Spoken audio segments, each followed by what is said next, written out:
Welcome.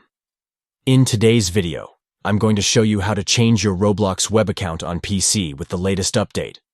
If you're managing multiple Roblox accounts and want to switch between them quickly, you're in the right place. Let's get into it. First, open your browser and go to roblox.com. If you're already logged in, that's great. But if not, make sure you're signed into the account you want to start with.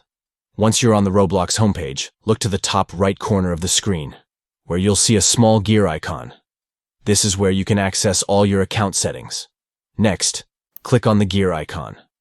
A drop-down menu will appear with a few options. You want to click on Switch Accounts from this list. This is the option that allows you to easily switch between multiple Roblox accounts. Now, you'll be taken to a screen where you'll see a list of accounts that you've added to Roblox. Choose the second account you want to switch to. If you've already logged into another account, it'll show up here, and all you need to do is click on it. And just like that, you've switched your Roblox account.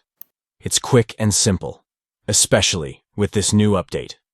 If this video helped you out, make sure to hit that like button and subscribe for more Roblox tips and tutorials. Thanks for watching, and I'll catch you in the next one.